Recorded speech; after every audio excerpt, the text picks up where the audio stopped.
Everybody. Welcome to the Hampton Roads.net users group. I'm Kevin. To my right is Drew. That way, Drew. Drew is a co-organizer. And our special guest tonight is Mr. Brian Gorman. How are you, Brian? I'm doing well, thanks. Thanks for having me. Oh, there you are. Yeah, we're glad you're here. So I'm currently in Kansas City for the Kansas City Developer Conference. Brian can't be in Kansas City, but he is representing Kansas City with his make it see. There we go. Jersey. I should see. Backwards. It's hard to do when you mirror image.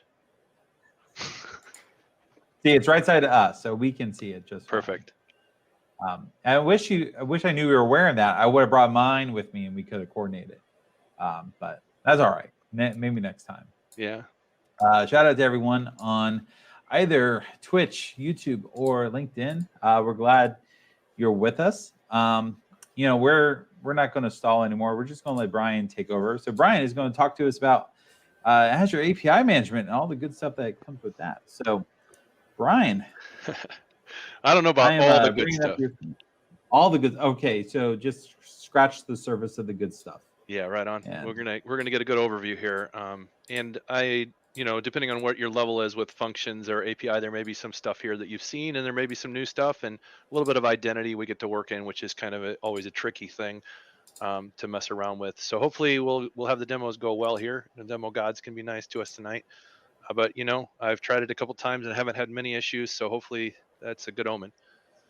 So again, thanks for having me, guys. Thanks for having me in your group here. I was recently awarded Azure MVP for this year for my first Microsoft MVP. It's a real great honor, and part of that is doing events like this, and you guys providing an event like this for me to do this is always an awesome thing. And so again, I appreciate it.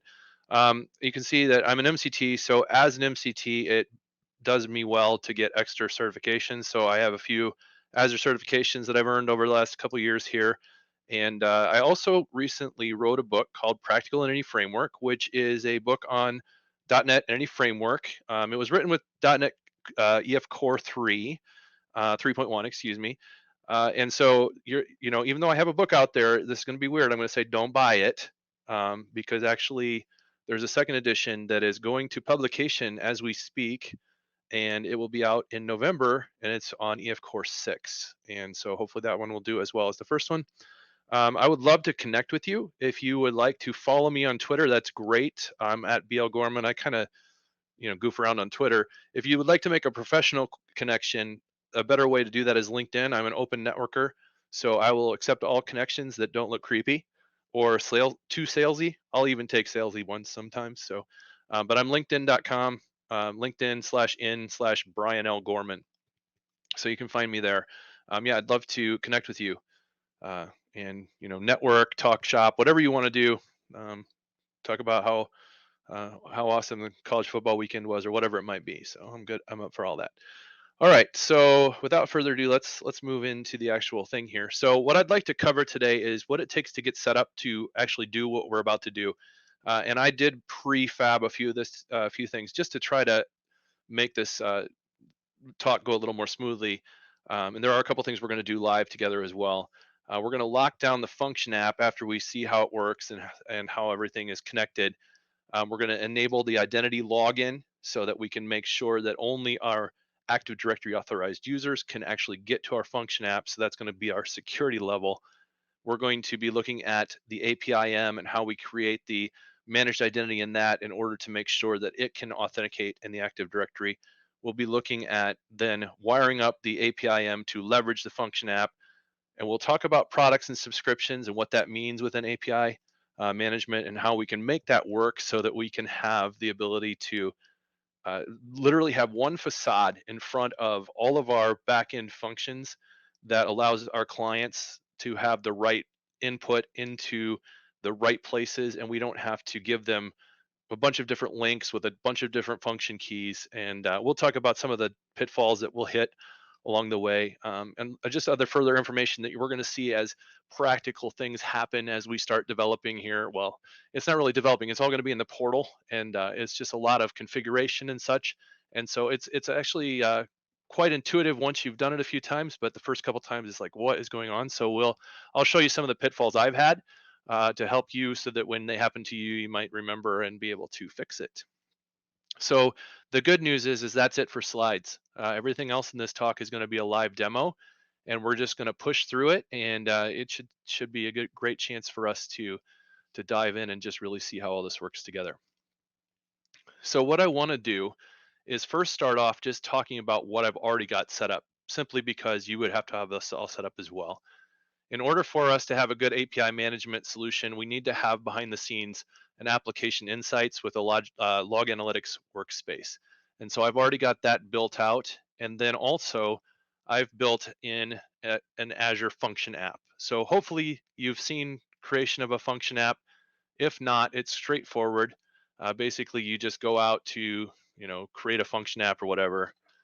And this is nothing fancy at all. It's just a .NET 3 function app. And so you would select your resource group, name it something useful. You can do it in a code or Docker container. I'm doing .NET. I am doing .NET 3.1, but you want to see something exciting? Functions version 4. Look at that. We got preview version for .NET 6 coming out. So I'm assuming that will also include .NET 5, but maybe they're just going to have everybody upgrade to 6 right away. So that's pretty cool. Of course, your resource, whatever region you're in. When you do this, of course, you can host it different ways. You can host it on Linux or Windows. I'm just doing consumption, but you can do premium plans. You can add networking if you want to have some private networking endpoints into, securing your functions that way on your network. And of course, application insights on it, and then tags and create. So we don't need to do this because I've already created one for us to use. And then just to show you a little bit more about that, to make this very easy, I just use a public repo to deploy it. And so you could actually do that as well. The Git repo is it's BL Gorman simple function app demo. It's not much. It has 2 functions in it, a function 1 and a get people, so that we can have a kind of a separation of what we might pretend like we want public clients to see and what we might want paying clients to see, just to kind of have a little bit of segregation there for our actual demo. But ultimately, you just wire that up on the deployment center. You just choose the external Git in this case. If you have, this is another cool thing they've added into Azure Functions as well. If you actually have a repo, you can just point to your repo and it will build a GitHub action for you. And you can automatically deploy that GitHub action into your repo and have the pipeline built from Azure now. You can literally just select it. It's really cool. But I just did the external Git since this is a public repo that likely simulates me not actually having ownership of it, but just being able to use it and the branch and such. And so it's going to build that out. And then anytime you need to, if I push something to the repo here, I would have to manually sync up here at the top just to keep up with it since it's not an action. But again, there's just 2 functions in this. The function 1 is just a simple hello world function that you get with every single .NET Azure function that you run or Azure Function App project, which ultimately says, you're going to enter your name here. If you don't enter your name, it says pass it in. So you say name equals, and we're just going to do HRNUG. And so it says, hello, everybody. It's triggered successfully. So we know it's working. We have that working. The other function is just this get people. And the get people is going to be a function app. Let me just turn this Azure mask off for a second. It actually has a function code. So if you're not familiar with how that works, you can set 3 different levels of security, security around your functions. You can have an anonymous access, which function 1 is anonymous. You can have a function code, which that's what this is. But this is only as good as your worst player with this key. Once this public key is out there and someone does something with it, of course you're basically at the mercy of whoever it is. And it's really a difficult task to track who is doing it in this case, because it's just one code that everybody's using. And so what we'll see with API management is that will give us a lot more control over that down the road. And we don't have to worry about everybody having the same key. And we can also do some more things to throttle or work against bad players if they start misusing our APIs, which is cool. So this is going to give us the basic people. It's just a list of people, a few superheroes and a couple of Johnsons and Smiths so that I could actually append onto here. Let's see. So that's the code. and name is, let's just do Smith, and just kind of limit the results. So that's the functions, and they're super awesome, really powerful stuff there, but it gives us enough to play with and have the idea. So it's good to know what we have there. And so what I want to do now is walk us through an actual deployment of an API management so that we can get this set up. I could have prefabbed this, but I think there's enough talking points here that most people maybe aren't as familiar with. So I wanted to make sure that we had a chance to see some of that. Some of you are going, but it takes 45 minutes to deploy API management. And that's true on certain subscription plans. And I'll talk about that in a second here. So ultimately, we're going to do everything in the East US, just easier. And this will just be called APIM. We'll do Hampton Roads, net user group, and live demo or something. So just doesn't have to be empty. Organization name can be whatever you want. So I just do like example org and example at example.com. They don't do any kind of validation on these emails. So here's what I was talking about the different versions. And so we're going to do a consumption version, which takes just a couple minutes to deploy. And it isn't as powerful as some of the others. And so limitations on this are going to give us, we won't have the developer site that you get with a full API management, where your developers can then come in and see all your APIs, kind of like a Swagger screen almost, where it lists out what you've done and also allows them to request access, where you can then validate, yes, I want this developer to get a token, gives them the token, and they can then, be a developer against your API. What we're going to do is we're just going to expose public endpoints. So we're going to use the consumption. So that developer version, the basic, standard, and premium, they all have different things. You see a little bit better SLAs, different things with networking, some other features that you get as you go up, scalability, such as that we won't be able to do with the consumption plan. But we're going to go ahead and just do the consumption plan. You can have 20 of them per subscription. So that's pretty cool too if you need that many. Again, we want an Azure Insights here. So I'm just going to use the application insight. So I'm just going to use the one we created for the Hampton Roads net user group earlier today. So you guys didn't have to wait for me to do that. So again, here you see the developer and consumption tiers don't allow scaling. So if you want that, you have to go further to one of the standard, basic, or premium plans. Managed identity. This is probably the most critical piece for what we're doing today when we're deploying our API management solution. If you don't do this here, you're okay, because you can still turn it on. Just like any other Azure resource, you can turn on the managed identity. I'm just going to go ahead and turn it on here just so that I don't have to worry about that later. I'll show you where it is in case you have one and you decide you want to do this. I'll show you how to turn that on. It's super easy to do. Again, virtual networking requires a different version. So if you want to have private endpoints on your own virtual network, you need basic, standard, or consumption tier. The protocol allows you to backfill for some older protocols. So if you wanted to turn on HTTP2, one of the older TLSs, or one of the SSL3, you can actually do that if you would need to. I don't need to today, so I'm just going to skip that. And then generally, you can do tags on anything. So whatever you want to do here, we'll just do live demo for Hampton Roads net user group. And of course, everything gets tags or no tags. It's up to you. But it will take just about 2 minutes for this to deploy and get out there. That gives us just a little chance to quickly just dive into a quick little Postman thing. So I'm going to be using Postman a lot. If you went out to the actual repo that I posted earlier, I don't know if you guys can see that, but also it's just the simple function app demo. I did include the functions here that I have for the, whatever you call the requests here, and then also an environment. So I have this environment already prefabbed, ready to go, and I'm just going to fill in some values. I've already put in the function app name, and I've already put in the function app code for the get people function. And so basically at this point, I can go ahead and send this information in, and it will work just exactly like we would expect it to.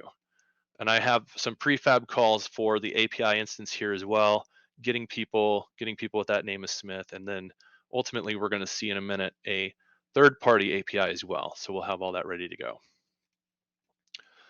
Okay, so this deployment is taking just a little bit longer than I expected. Hopefully it won't take too much longer.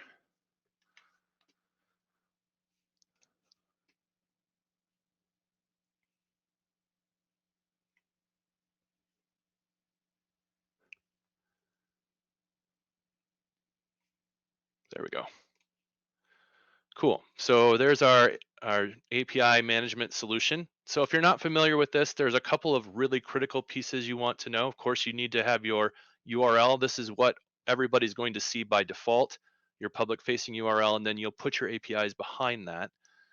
Now you can also do your own custom host naming and such so that you don't have to you could expose whatever endpoint you wanted to make it look like. We're just going to leave the default one for this demo. What I'm going to do is go ahead and grab the name of that because I'm going to need it ultimately for this APIM instance, and I'm going to drop that in here before I forget. And then we'll have some subscription keys here in a moment as well. So, okay, so when we get into API management, we have a couple of other things we need to set up. The first thing we need is some APIs to actually call to different places. So we're going to have 3 APIs that we're going to create today. One of them is going to be to a third-party site. It's basically the government's vehicle site, and we're just going to make a simple call to get all of the makes that are done by Honda. In this case, you could change that if you want to. So since it's a third-party site, I'm just going to use a blank API. And we'll see later, we're going to use this function app down here. You could also do logic app services if you wanted to have your own API. If you wanted, this is actually really cool. Something I just saw today. There was a demo for one of my coworkers. He runs a thing called the Azure Back to School event. And the demos for today was on API management through using Swagger Hub. And he built out the entire API code first. And then he brought it in. He went to this open API session and he was able to just drop in that JSON and really create his API. It was really cool. So you can do that too. Of course, there's some of the other things, SOAP and RESTful stuff that has been out there forever, WebSocket. But we're going to go ahead and just do a blank API in this case. And so over here, you'll see there's the choice to go basic or full. And on full, it's going to ask me for products. Well, right now I don't have any products defined. And it says to publish the API, you must associate it with a product. Well, that just means to publish it to the world. It has to be out there. So what I'm going to do is just go ahead and create this API. It's going to be called vehicles. And then I'm going to give this web service URL, which is ultimately going to be the government site for vehicles. And so I can give you that link here. I'll just drop it in chat in case anybody cares to do this later. It's just one I happen to pull out because it's easy and it shows what I wanted to show. So then this is probably the most critical part because this is what people are going to see when they want to get to it. So this is kind of your root for this specific API. So again, here I'm going to type vehicles. You see that vehicles is appended here as I type that. If I change it, it changes there, etc. So even though I've named it vehicles, I need to repeat that here if that's what I want to call it. And that's what I want for today. So I'm going to do that. So you see there's my vehicles API. And right now it has one call. And so if I go out here and try to test this, so I just hit the test button up here. And I didn't give an operation. So that didn't work. So what I need to do first to my API is add an operation. So you can have as many operations as you want. And this is going to be get Honda makes.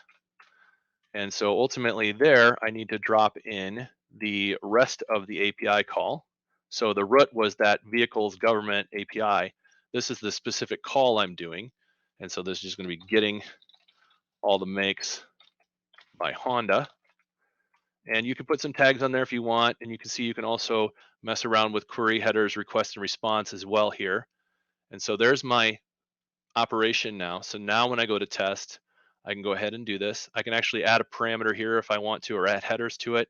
You see that there's this request URL, and you see down here a couple things: OCP APIM subscription key and OCP APIM trace. Those aren't important right now, but they will be soon. So we're just going to leave this as is, and we'll go ahead and send it. And we see we've got a 200 OK, and we see all the makes by Honda. So this is awesome. We're hitting a third-party API, simulating, we might have a facade in front of some other API that we ultimately have that we're exposing to paying clients, but we don't necessarily want them to even know they're using it. And so now we could say, okay, if you want to get information about your vehicles, go to our vehicles API, type in, whatever, and it'll send off the data. So let's go see what happens if I try to get my Hondas in my API instance. I get a 401. Access denied due to invalid subscription key. I don't know if I can make this bigger. Yeah, there we go. So basically it's telling me your access is denied. Well, why is that? I didn't do anything different and it worked from the web. Well, that's the first piece of the puzzle is that in order for me to be able to access the API from the public end, I need to create a product with subscriptions so that I can then get a key to give to my clients. So I could give them my full subscription key, but I don't want to do that. And then they could just put that in there. So the first thing I'll do is create a product. And so that's going to be vehicles. And this is just going to be the vehicles for paying customers or something. And I'm going to go ahead and click on published. If I didn't, it's easy enough to toggle it later. This requires approval, allows me to tell the developer versions and better if I want to make sure that people who want to develop against it need to get a subscription approval. And then you can set the number of subscription limit here if you want. You can also add in legal jargon if you need to, and you can select APIs. But this is really like, I don't know what's wrong with this thing. If it's Chrome or what, it just doesn't seem to work very well. So I'm going to go ahead and just create this. And then what we'll do is we'll drill in and we'll just add the API up here. So I'm going to select the vehicles API into this product. And ultimately then I want to have with this product now some subscriptions. So I'm going to go ahead and create a subscription. And the name of the subscription is going to be Vehicles Basic. So the name of your subscription has to be unique across your entire API management solution.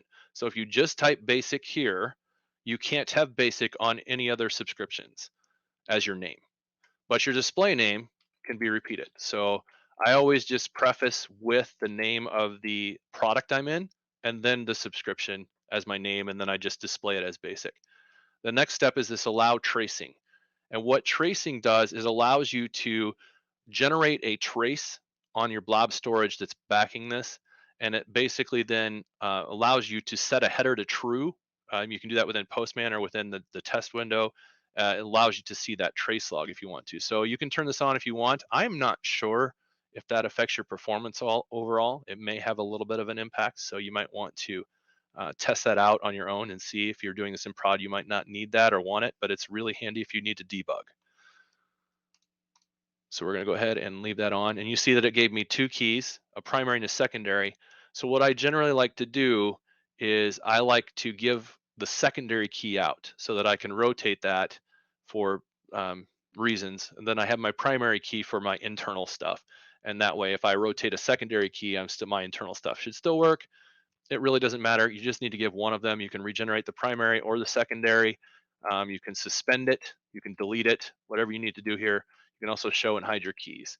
So I'm going to grab the secondary key here. And then what I'm going to do is I'm going to go back into Postman. And I'm going to drop that into my variable for the vehicle subkey. And we'll save that up. And then ultimately, let me show you how that works. On this call, in the headers, you see this OCP APIM subscription key. And it's going to inject that sub key in there, and it'll allow me to then send that subscription key in. So now that I have a subscription, I get my stuff back, which is really cool. So my public API is now exposed through my instance via that subscription. If somebody does something bad, I could rotate the key. If I had a developer version or better, I can actually limit the rate of requests against that specific key or against IP. You can have an IP throttling or the key throttling, which is really cool. You can create multiple subscriptions. You can have a premium subscription and a basic subscription, limit the basic subscription so your premium customers have priority essentially. Cool stuff you can do there. The other thing I want to show you is, so this API itself has a format equals JSON appended query string variable that I can do. And if I do that, it comes back as JSON. Well, I want that to be the case for everybody. I don't want them getting XML, and I don't want them to have to remember to put, question mark format equals JSON on their call. So how do I make it so that they don't have to do anything and they always get JSON? It's actually quite simple. You go back to your API. And so in my vehicle API here, what I'm going to do is I can do this at 3 different levels, and we'll see this again in a minute as well. But we can do it at the entire API level, which doesn't make sense when I'm doing this for a specific API. We can do it at the API level specifically. So here, oops, now it's going to spin on me. Come on. I'm impatient. Okay, here we go. So you can do it at the all operations level, or you can do it at a specific call. So here we'll do it on the specific call. It's just for this one. And what we're going to do is we're going to add a policy to the inbound processing. Note also that these inherit from top to bottom. So all APIs would be the first one evaluated, the all operations will be the second one evaluated, and this one would be the third one evaluated. So we're going to go add this in, and you can see there you can do mock responses. So you can do some testing against it and pretend like you actually hit something.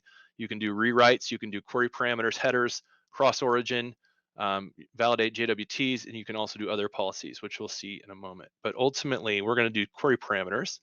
So what I'm going to do is do format, and then I need to add a value for JSON, and we're just going to select override because we're just going to always use it. If somebody puts some other format in there, we still want it to be JSON. So we're going to not let them pass through XML or something else because we're saying it has to be JSON. So I'm going to save that. And now when I go back to my Postman and make my call, you see that it comes back as JSON, even though I didn't append it onto the call. So everybody who makes a request now, they're being injected with that format equals JSON into their policy here, and they don't have to worry. We don't have to worry about them making the mistake of not remembering that, and we also ensure that they're getting it in the value we want. So in order for this to work now, we need 2 other functions, or 2 other APIs. So the first one we're going to add is going to be, well, they're both going to come from the Function app, but we're going to pretend in this case that we have a public facing that we want everybody to use, and then we're going to have a client facing that we want just our paying customers to use. So we can go ahead and select our Function app from our subscription, and it finds all the ones you have, so make sure you select the right one. And then ultimately you select what functions you want to include. So in this one, we're going to include both functions. We're going to pretend these are our paying customers. And then we'll select that. And here what we'll say is this is going to be, the display name is going to be customers.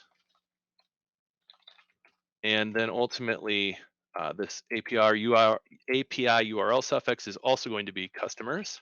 And you see that's just the same thing as we did with vehicles before. Again, you can do tags, you can do products. You can also do versioning, which I haven't really shown, but you can actually start versioning it at this point as well. But you can version it later too, so you don't need to do that now. Same thing with adding products later.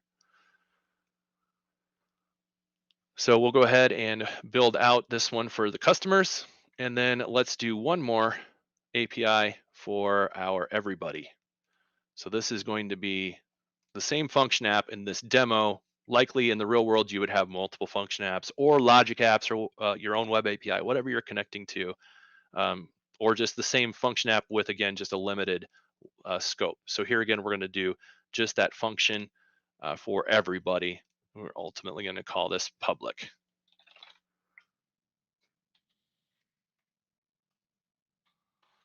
I should type there first. Okay, so this is just going to be called public. So we'll go ahead and create that.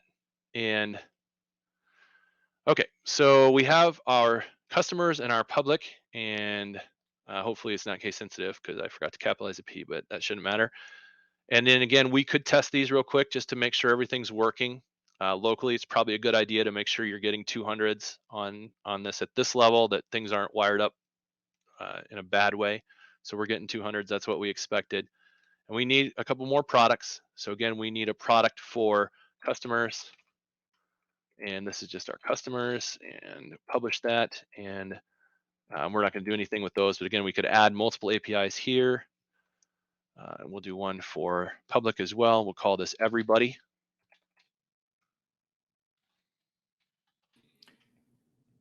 Brian, there's a good question in the chat. Sure. Since you're kind of talking about it, can you do conditional access based off IP addresses?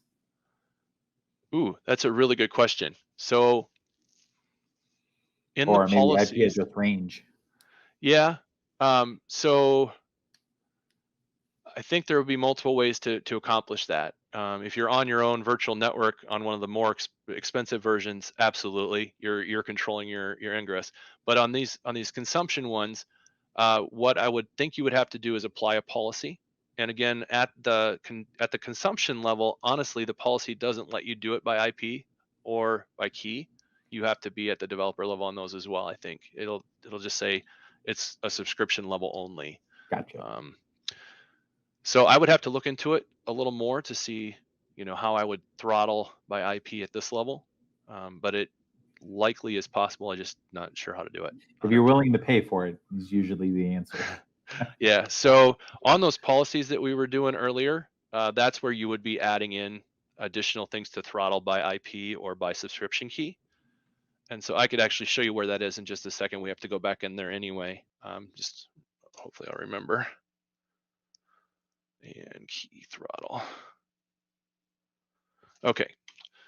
So I wanted to also show you that subscriptions themselves can be created here. And this is where it could get a little bit tricky if you go off the rails and create the subscription at the wrong level, but it could also be useful depending on what you're trying to do. So you can add a subscription and you can go against all APIs, a specific API, or a specific product.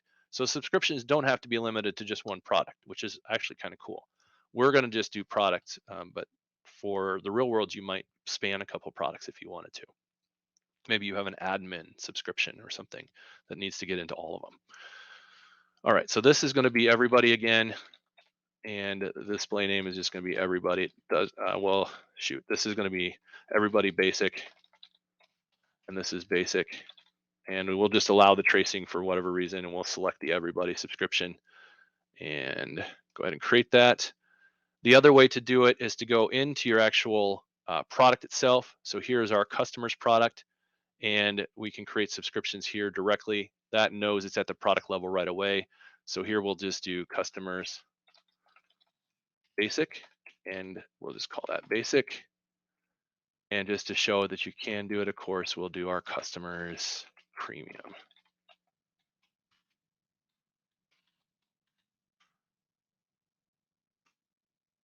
And that gives us multiple subscriptions on the product. So again, I need to select APIs here. So this is where I can say I want the customer's API, but note that I could also bring in the vehicles if I wanted to. So it's not limited, it's not a one-to-one relationship. So here I'm doing one-to-one just for simplicity, but if you needed, you could have multiple APIs into your product, which is again, another way to create those different levels of access for different clients. All right, so we have one more I did not add yet to the product for everybody, the API for everybody, the public API. All right, so now those are all there, and I just need to get my subscription keys into Postman. So bear with me 1 second here. So I need my product customers premium subscription key, and I'm going to drop that into my API, to my Postman. So this is the client sub key in this case. And then the public sub key is going to be the one from the products. So that's going to be this product everybody. So we'll just grab the key off of that as well and drop that into Postman.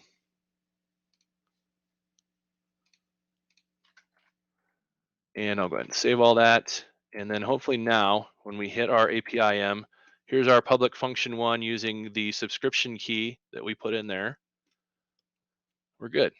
And then of course we got our get people and our get people with filtering and our get vehicles, which we already know works. So at this point, everything is wired up, all the functions work, but we haven't secured our function app. So that's the next step of the puzzle. So right now, anybody in the world can hit my functions if they have the endpoint. And that's provable by just getting the function itself, getting the function URL, taking that and dropping it into a browser, and there's my results. And if you had that, you could get those results yourself. So I need to block that and make sure that everybody who's accessing my functions are the people I want to access them. So to do that, I need to go to Authentication underneath the Azure Function App itself. So when I go to authentication, it's going to ask me to add an identity provider. And while I do this, it's going to actually create an app registration in Azure for this as well. So my identity provider is going to be Microsoft in this case, but you see you could also use Facebook, Google, Twitter, OpenID, whatever your flavor of choice is. So this is interesting. What do I want it to be? A new app, or do I want it to be one that's already there? So since I want a new one, in this case, I'm going to select that. But if you had already created an app in your Azure Active Directory that you've got authentication against, you could literally pick that one from your app registration directory, or you could provide the details of the client ID, a client secret, and a URL. And then that would give you the ability to just wire this function app up with the identity that you're already using on another app registration. In this case, I'm just doing one-to-one for simplicity and to make sure I don't cross-pollinate with other things. But you could go the level of using one that's already there. I'm also going to use any Azure Active Directory and personal Microsoft accounts. This is coming in through one of my personal Microsoft accounts, so I have to do that. If you were just on a current tenant, single tenant, you could do that. If you want to do multi-tenant, which may be useful if you're doing like B2C, business to customer access or something, you have multiple tenants within your organization or whatever that you need to have multiple access to this, you would do that, of course. You can also limit it to personal Microsoft accounts.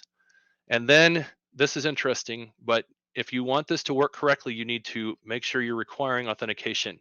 So I'm not really sure if you allow unauthenticated access. I guess maybe the public repo or the public function that has an anonymous function signature maybe would go right through without being authenticated, but we want to lock everything down, so we're going to require authentication. And then finally, the unauthenticated requests. Now I'm looking at this and I got 302s, found redirect, recommended for websites, 401, unauthorized, recommended for APIs, and 403 forbidden. Now, when I'm looking at this and I'm thinking I'm making an API, I think you would think what I thought, which is take 401 because it says recommended for APIs. Well, that's what I'm trying to do. So I'm going to take that. I'm also going to leave the token store, so it just stores stuff behind the scenes so people can, do all their token refresh and all that jazz with identity. So I can also do permissions here outside of just basic user.read. So you can add any of the other graph permissions that you want to add if you wanted to do other things along the, the identity platform. Oh, crud. I just broke it because I took out my user.read. All right, so let's make sure user.read is in there. Shoot.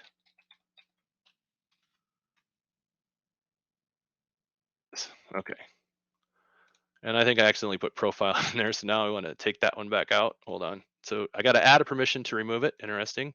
So yeah, you get to see me flub around a little bit there, but that's cool. Now you know how to do it too. All right, so I'm going to add this in. Now remember that I selected the 401 with the API-based authentication. The other piece of the puzzle that's really important here is the client ID. I'm going to need this later. So I'm going to go ahead and grab this right now and drop it where I need it in my notes so that I don't lose it. But if I don't get it here, which I can always come back to the authentication page and it'll be right here, I can always go to my app registrations as well. So if I go to my portal and just go into my app registrations here, when this comes up, I can find the app registration I just did, which was that APIM Functions for the Hampton Roads user group.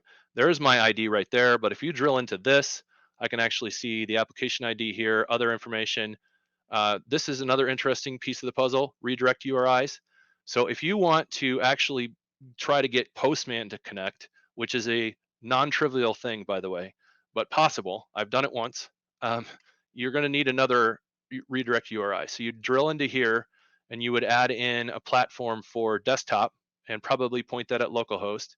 And then you would have to have that so that the Postman can actually get in and make that work. So if any of you know how to do that really well, I would love to have that information because it's not trivial.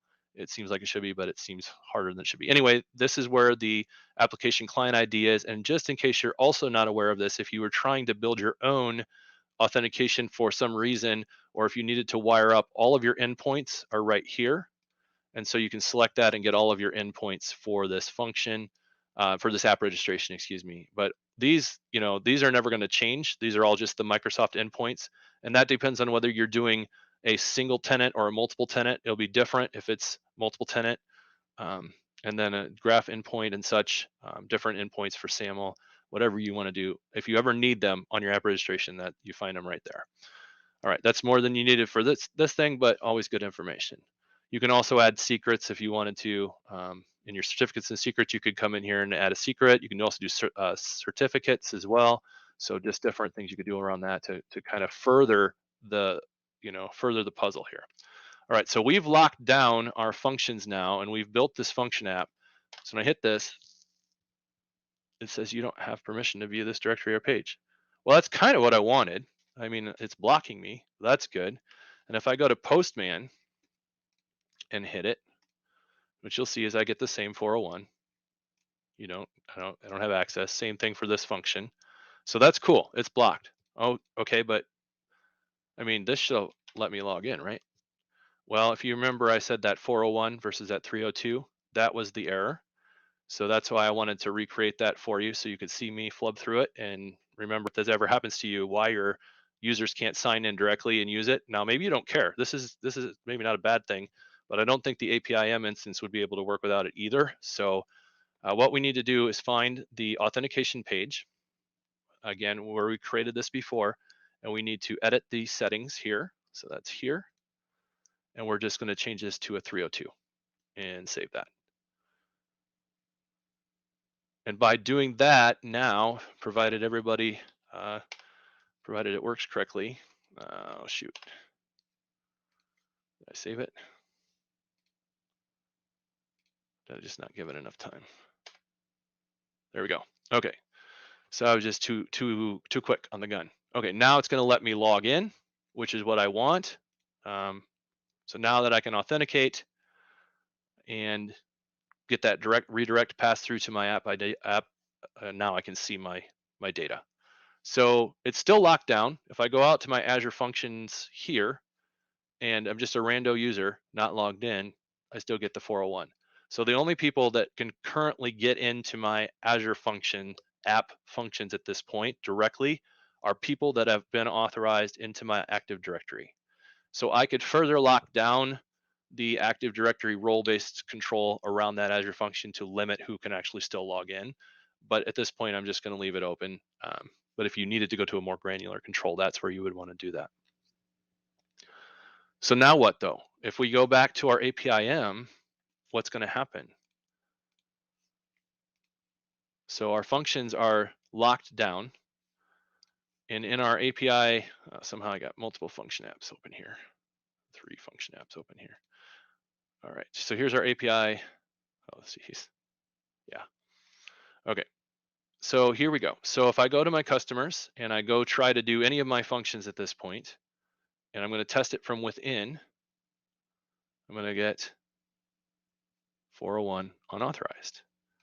Well, what's going on? Like this is an authenticated app. This is an authenticated app in my Active Directory. Why can't it connect? And there's one more piece of the puzzle that's very hard to find and very tricky. And hopefully they don't ever make it stop working and change it, because I don't want to have to figure this out ever again in my life.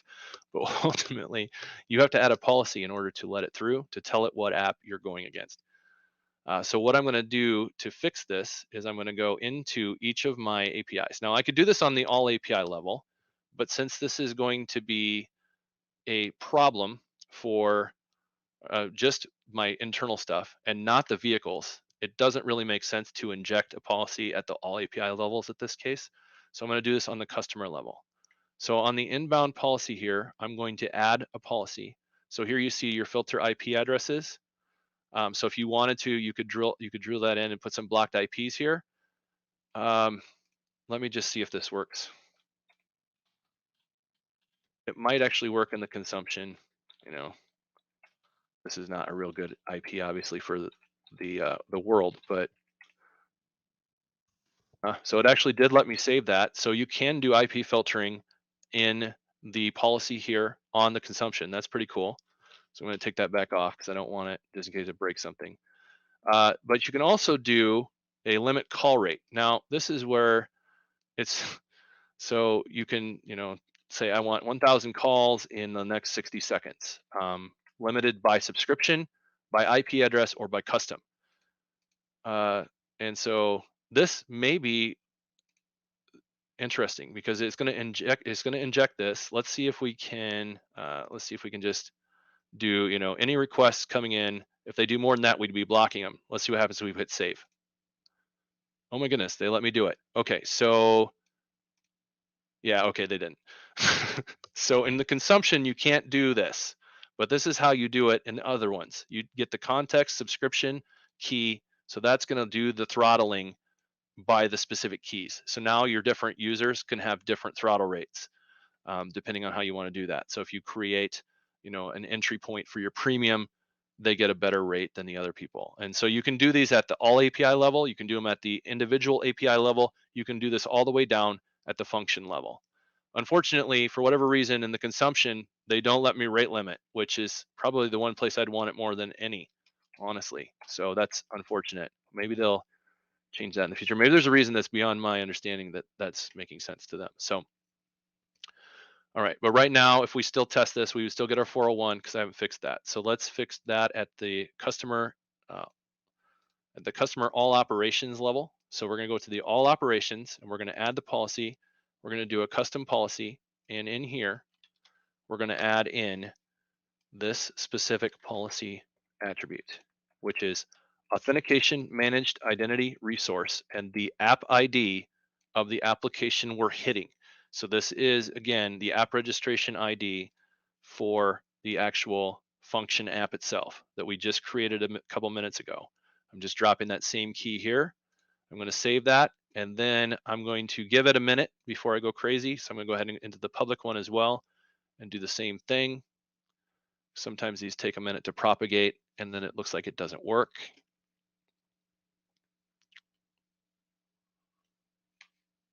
And sometimes they take forever to spin up for whatever reason. This is brutal. Sorry. All right, so we're just going to recreate the same policy here. And again, I could have done this at the overall top level, but I didn't want to also include this on my vehicle. I don't think it would hurt anything, but there's no reason to. So, and again, I could have done it just specifically for one of these methods as well that would only allow one of them for whatever reason. Just to prove that that actually worked, let's go back to customers. It's had a minute to think. Let's go ahead and see if we can do this now. And hey, we got an okay. So it works. And to further prove that, then at this point, we should be able to go back into Postman, and we should be able to make our calls now back to our other functions, and everything's working again. Oops, this is the wrong, sorry. Should be on the Hampton roads. Here we go. And so again, they're all working now. So we've successfully locked down our Azure functions to only Active Directory authentication. We have given access to the APIM management through that policy to be able to authenticate against the actual Azure functions. And thereby, with our products and subscriptions, we have now locked down our Azure functions from the world, but exposed them to the correct people.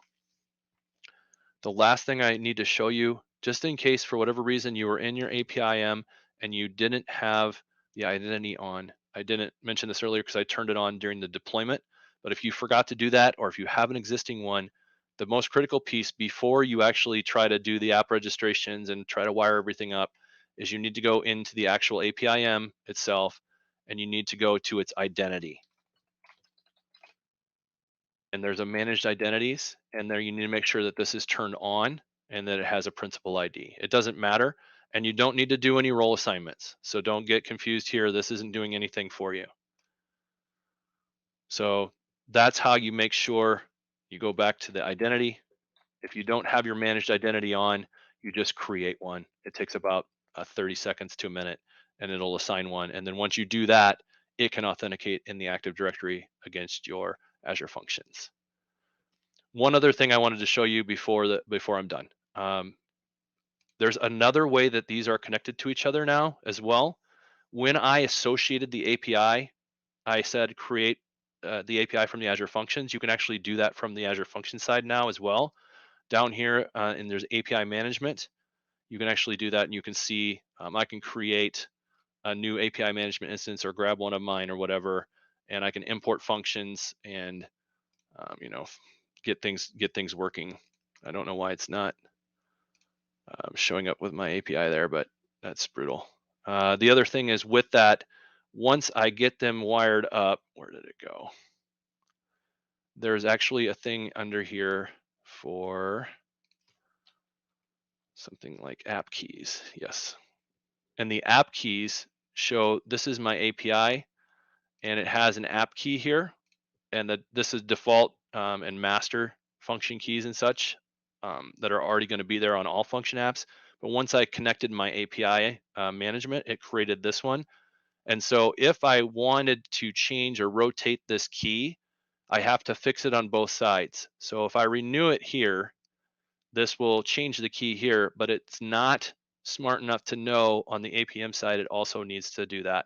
And so I would have to go back to the API management itself and go into,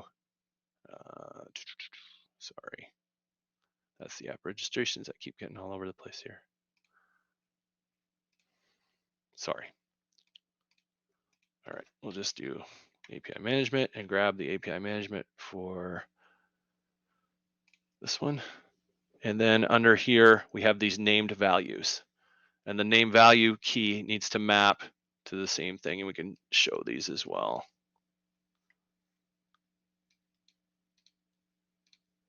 So you see that here, this API functions demo key ultimately is going to map to that function key that we just saw here. And if this one gets rotated, you have to go back in here and rotate this one to the same value, or you're going to not be able to connect again. So just kind of another gotcha you might run into along the way if somebody's rotating keys for security reasons. So cool. So that's pretty much the whole demo.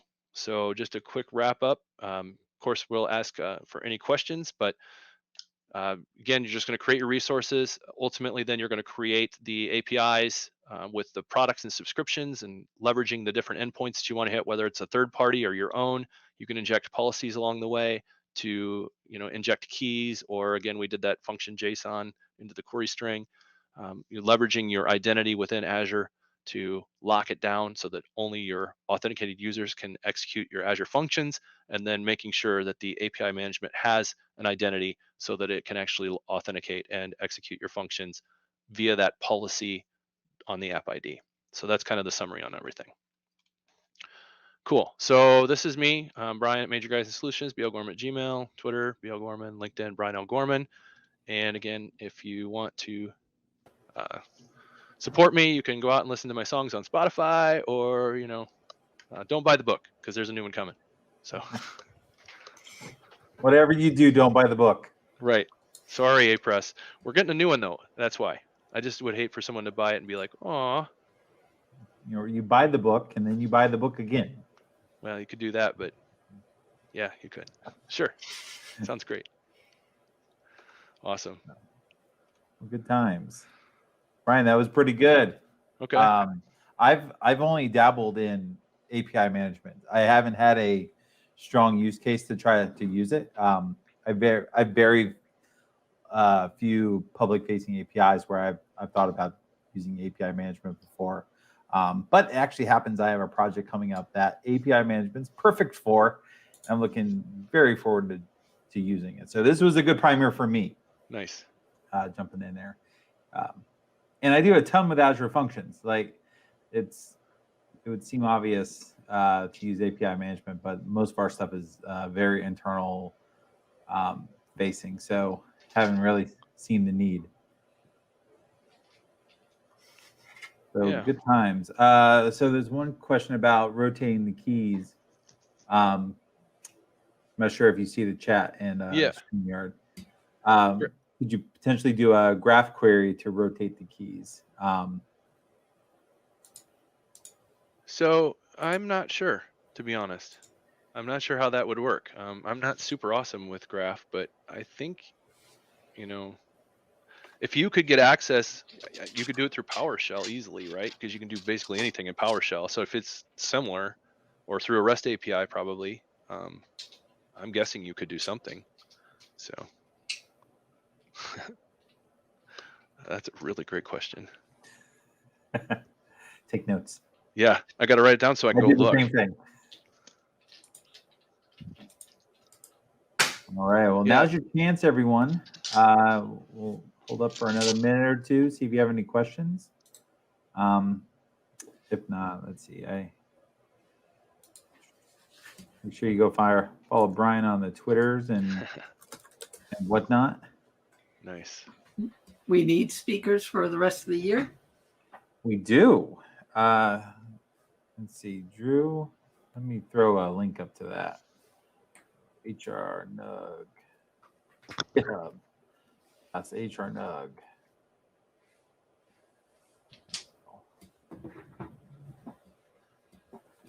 Organization, and let's see, we're looking for speakers. I'll drop this in the link. If you're interested in speaking with us, I mean, it's hard to top Brian Gorman. I mean, it's difficult, but you can probably do your best. We'd love to have you.